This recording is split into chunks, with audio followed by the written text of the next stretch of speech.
Alabama passes major anti-abortion legislation that all but outlaws the practice. We will analyze the legal and political fallout and examine the question on everyone's mind. Will we see the overturning of Roe v. Wade in our lifetimes? Then, another Democrat announces that he's running for president. This one is number 728, I think. Stanford University deans don't want Andrew Klavan to speak on campus. We will examine the rot on our American universities. I'm Michael Knowles, and this is The Michael Knowles Show.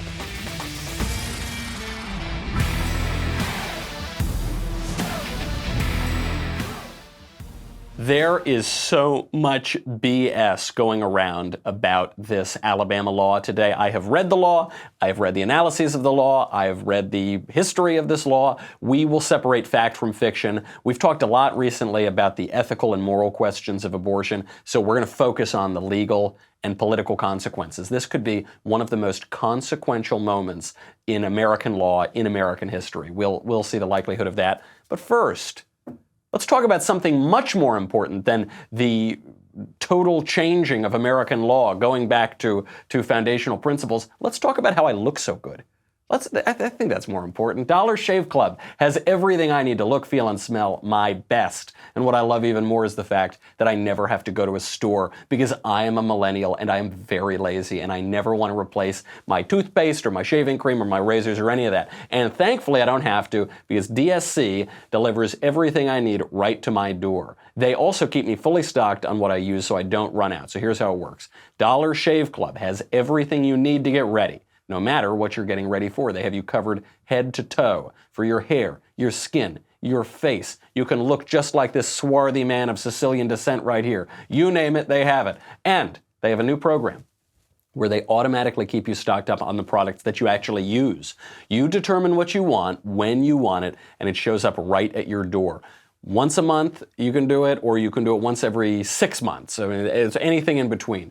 Plus, they have their handsome discount. So the more you buy, the more you save. Right now, they've got a bunch of starter sets you can try for just $5, like their oral care kit. I love it. After that, the restock box ships regular size products at regular price. What are you waiting for? Get your starter set, and then don't think about this. Don't think about, oh, I ran out of the tube and I got to push it out and wait 3 months to brush my teeth properly. Don't do it. Get your starter set for $5 right now. DollarShaveClub.com/Covfefe, C-O-V-F-E-F-E.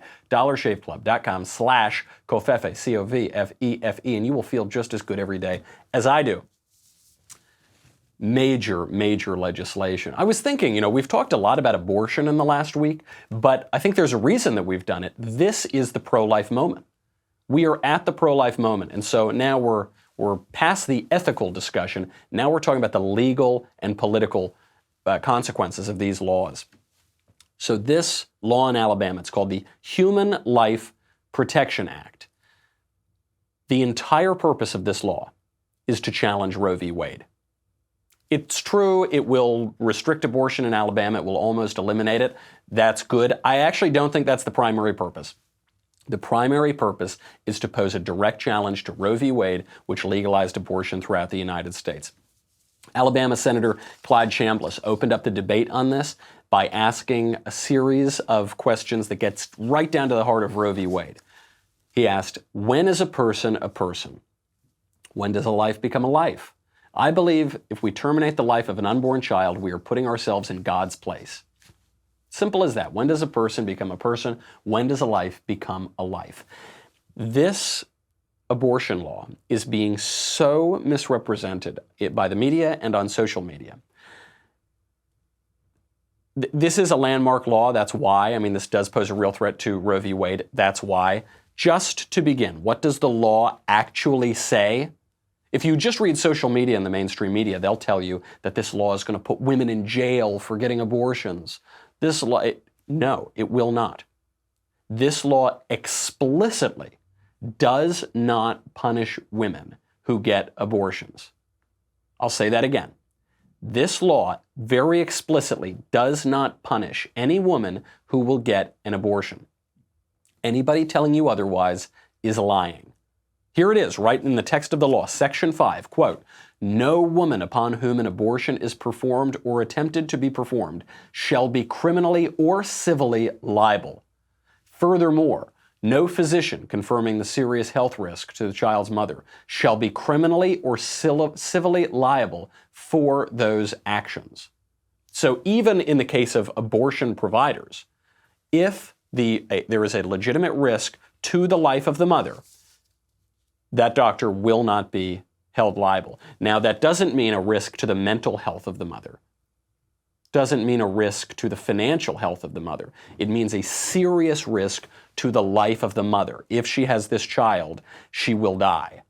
Or even if she has this child, she's so mentally ill that she will kill herself or kill her or kill the baby or end her pregnancy later on. Then you can get an abortion, the doctor won't be held liable, and in no case will the woman getting the abortion be held liable. However, in all other cases, according to this law, abortion performed in violation of this act is a Class A felony, and an attempted abortion performed in violation of this act is a Class C felony. So doctors who perform abortions, not in the very, very rare case of a risk to the life of the mother, all other abortions could receive up to 99 years in prison.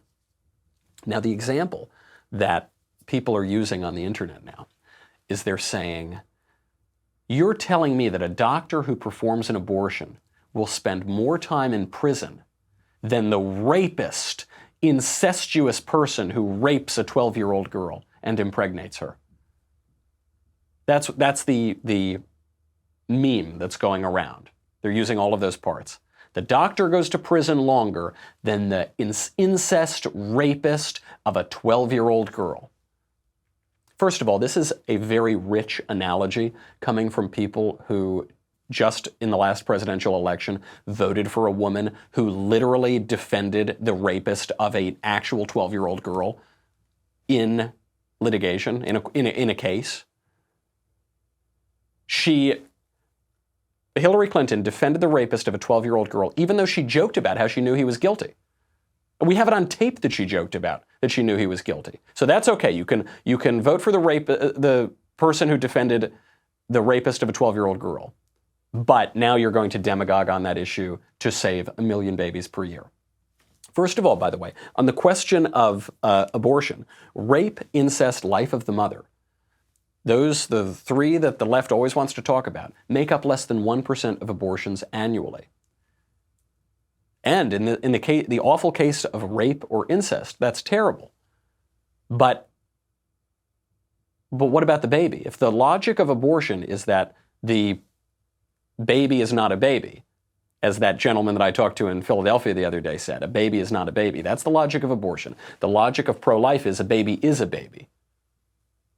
So if a baby is a baby, then in the awful case of rape or incest, the logic doesn't break down.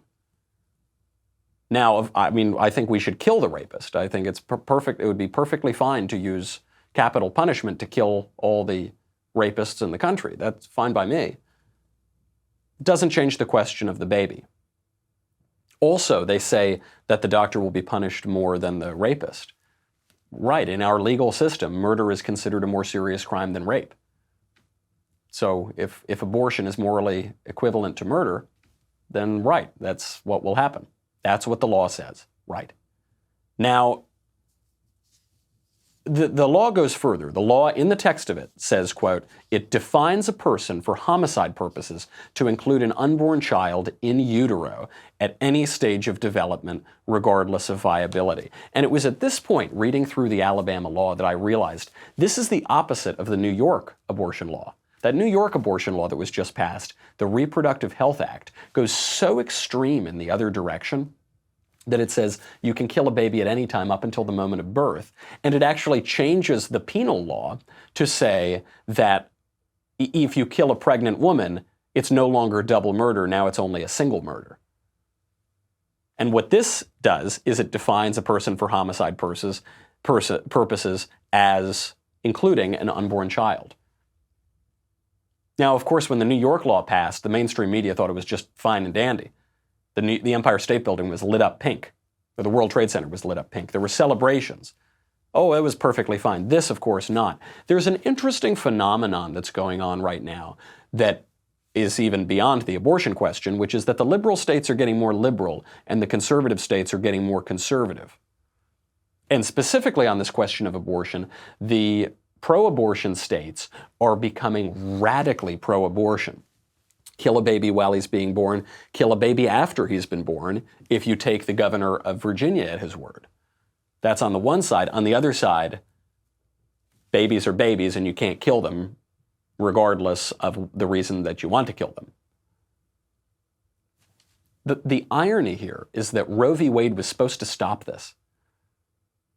Before Roe v. Wade, the public opinion in the United States was moving in favor of abortion. If you had not had this blanket Roe v. Wade decision that invented a constitutional right to abortion and legalized abortion throughout the United States, you would have what you had before. Some states you'd have legal abortion, some states you wouldn't have legal abortion. And at that time, states were moving in the direction of legalizing abortion. Now, maybe that would have changed over time. This is one of the features of our system of self-government, is as circumstances change, as our understanding of the law changes, as our understanding of ourselves change, we can change the laws. Now, Roe v. Wade stopped that. Roe v. Wade halted that entirely. They said, we can't keep having this state-by-state debate over abortion. We need one federal law for everybody. So they did that, and guess what happened? The debate only got more intense. Guess what happened? Public opinion began to turn in favor of pro-life.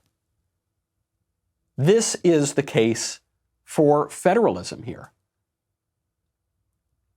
The attempts to quash federalism, the attempts to have a blanket rule for everybody, don't work. We'll see why they don't work in a second, but now let's talk about the numbers. Let's get into our numbers. If you don't know your numbers, you don't know your business. And the problem growing businesses have that keeps them from knowing their numbers is they have this hodgepodge of business systems. They have one system for accounting, another system for sales, another system for inventory, another system that their great Aunt Martha told them they had to use. I don't know. They've got this huge, inefficient mess. And what does that do? If you've ever worked at a business, a small business, or you've operated a business, it takes up too much time, it takes up too many resources. That hurts the bottom line. Introducing NetSuite by Oracle, the business management software that handles every aspect of your business in an easy-to-use cloud platform, giving you the visibility and control you need to grow.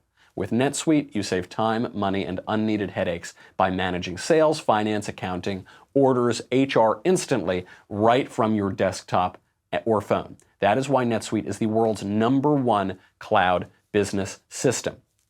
Don't waste time, don't waste money. You could seriously imperil the life of your business if you have all these crazy systems that don't work with each other, that don't talk to each other, and you're just not tracking. Data is king. Don't lose sight of that.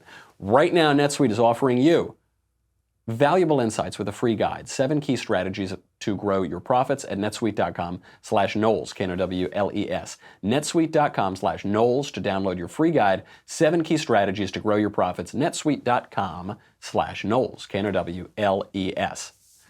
So Roe v. Wade was going to stop this debate over abortion. What happened? The abortion debate got even more intense. Now, I think conservatives here basically need to be in favor of federalism. The argument here for the abortion law in Alabama or in Georgia or wherever else, Missouri, wherever else they're going to come is, states need to be able to decide this for themselves.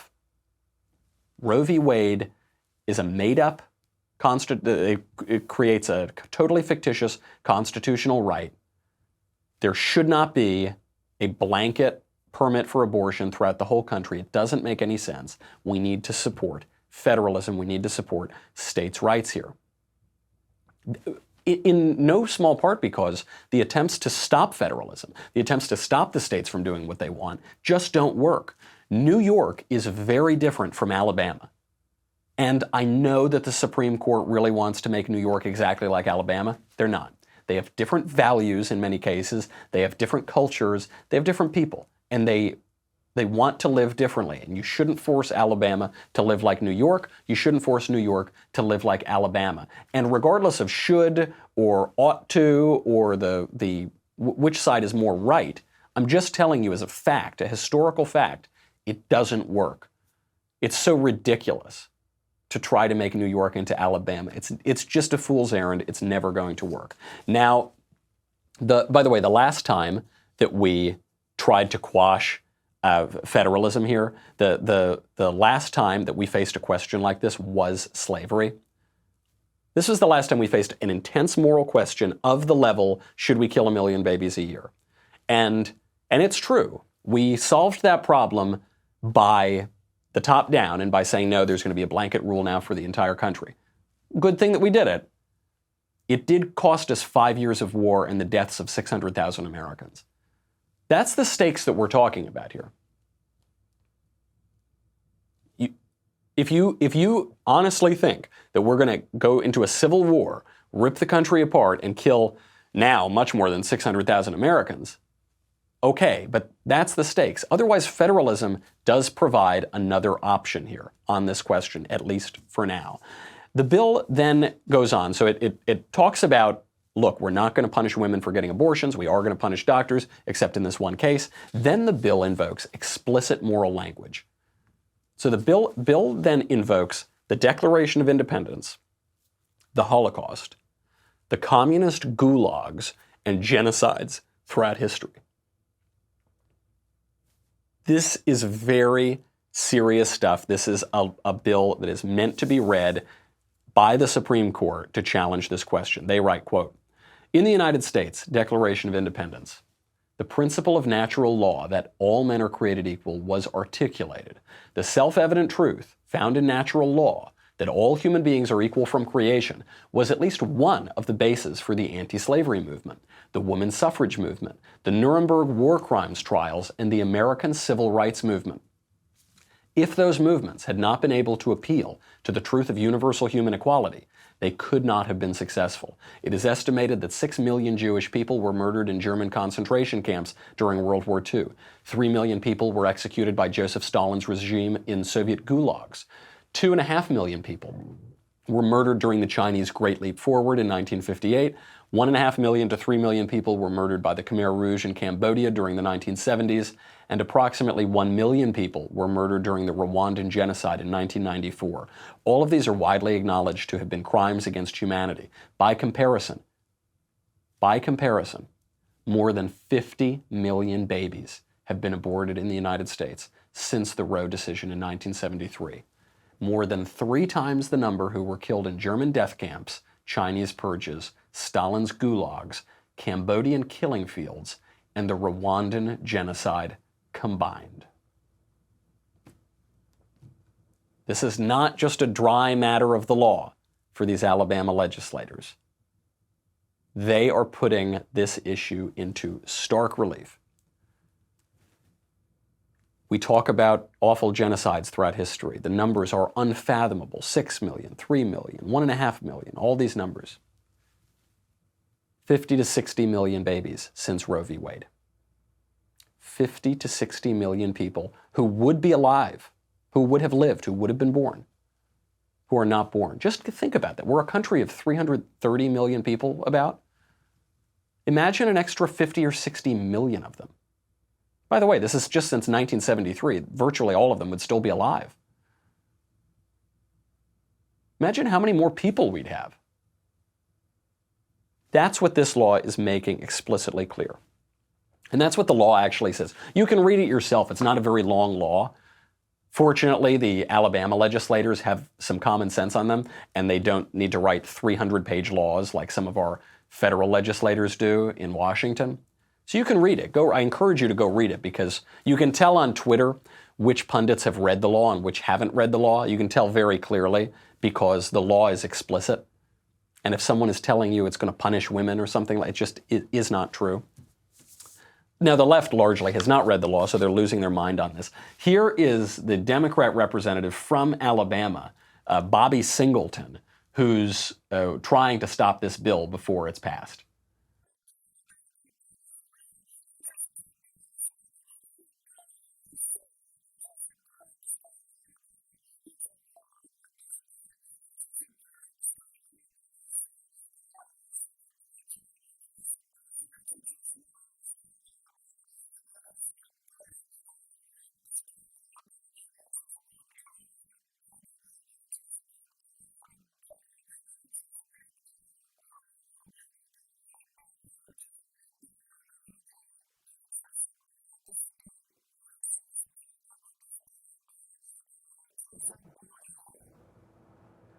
So I don't think that Bobby Singleton has his metaphors quite right, because he said you aborted the state of Alabama, and then he says Alabama was pregnant with this bill and you aborted her.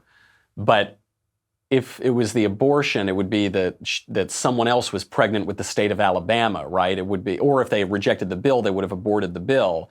But they didn't abort the state of Alabama.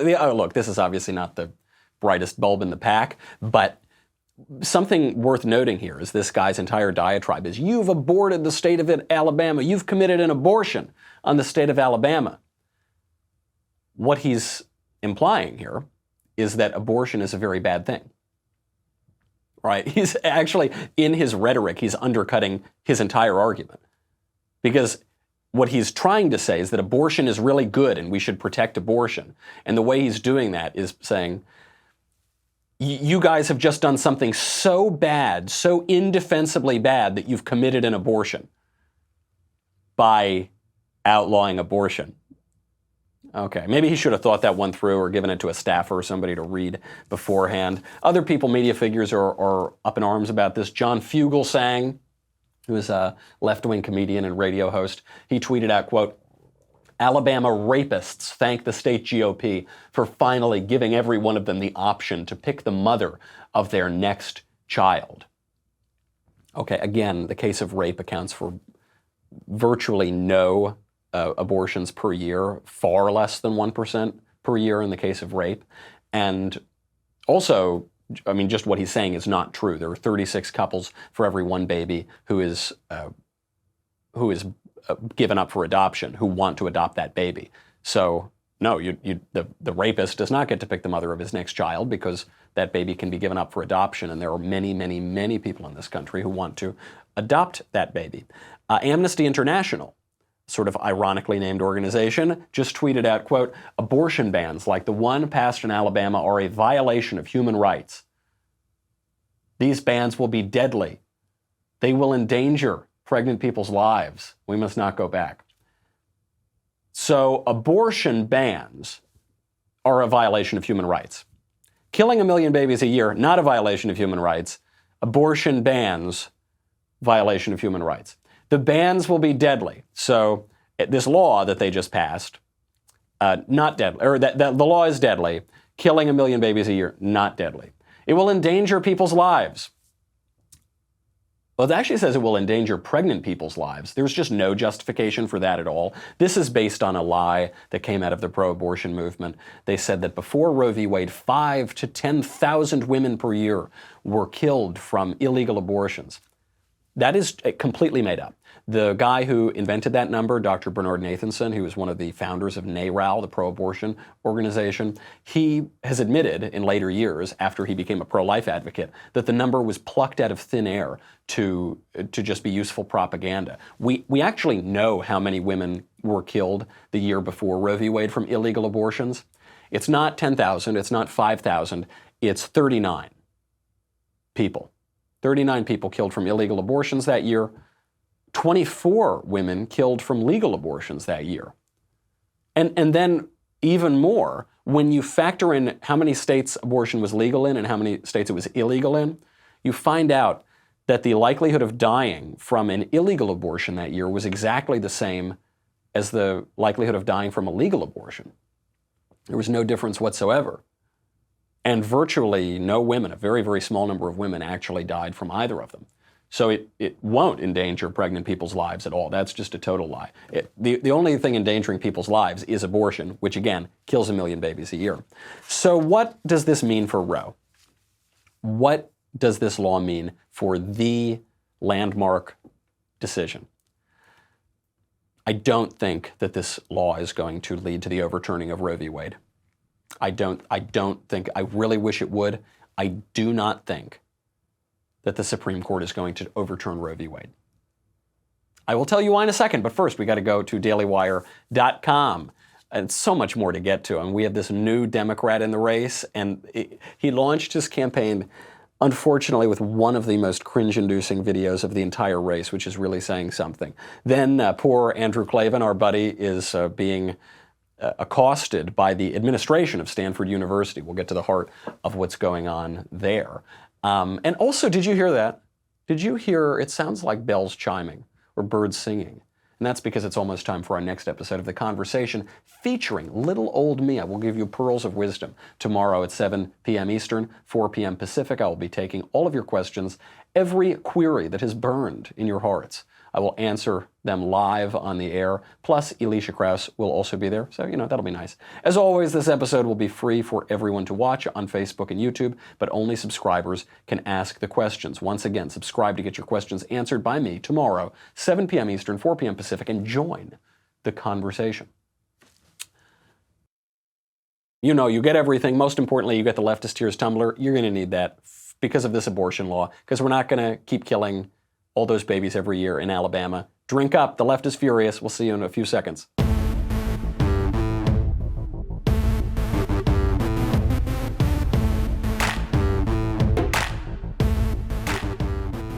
I wish that this law would eventually lead to the overturning of Roe v. Wade.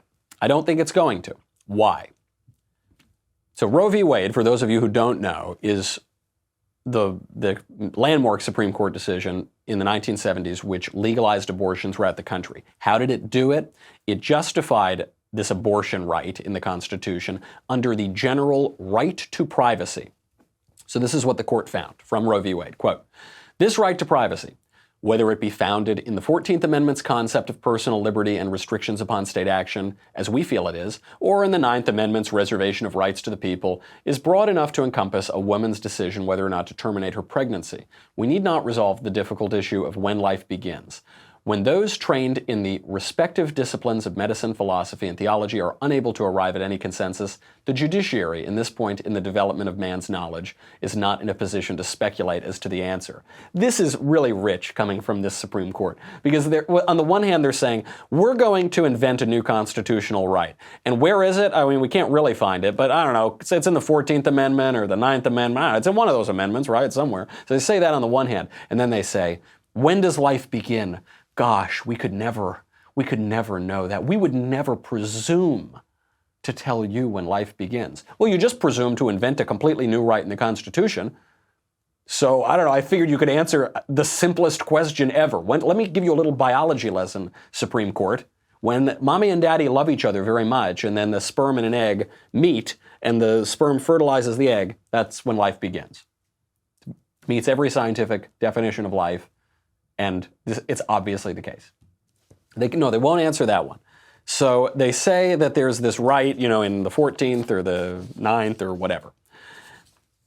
Let's say that there is that right. Certainly, the right to privacy is trumped by the right to life, right? Now, the court knew that. That's why the court had to include that extra language. But we don't know when life begins. Yes, we do. We do know when life begins. But the court wanted to invent a national right to abortion, so they invented it.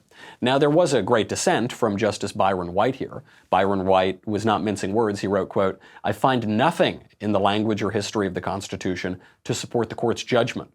The court simply fashions and announces a new constitutional right for pregnant women, and, with scarcely any reason or authority for its action, invests that right with sufficient substance to override most existing state abortion statutes." Now, Justice William Rehnquist also dissented here. And Justice William Rehnquist, who went on becomes the Chief Justice of the court, he pointed out what Justice White was implying. If the 14th Amendment protects abortion, as the court starts to say, this was apparently unknown to the people who wrote the 14th Amendment, and also to the people who enacted the 14th Amendment, who ratified it. The first state law dealing directly with abortion came in 1821. It was enacted by the state of Connecticut. The 14th Amendment was adopted 47 years later. At the time that the 14th Amendment was adopted, at least 36 laws by states or territories limited abortion. And 21 of those laws were still on the books at the time of Roe v. Wade. So there's just no argument at all for the 14th Amendment argument or for Roe versus Wade. And that's why there are 20 cases right now on their way to the court that challenge Roe v. Wade. In Indiana, there was a bill signed into law by then Governor Mike Pence This required an ultrasound and an 18-hour waiting period before you could get an abortion. There's a case before the Court of Appeals for the D.C. Circuit that involves a challenge to the Health and Human Services policy that prevents illegal aliens in U.S. custody from getting abortions. Alabama previously had included a personhood clause in their state constitution to recognize the rights of babies who haven't been born yet. West Virginia stripped abortion rights protections from its state constitution. And in Iowa, the governor, Kim Reynolds, signed a heartbeat bill into law. You heard that name right, Kim Reynolds. This is another funny aspect of the abortion debate here, is you hear the left talking about how awful this Alabama law is. It's going to destroy women, it's anti-woman, it's meant to punish women.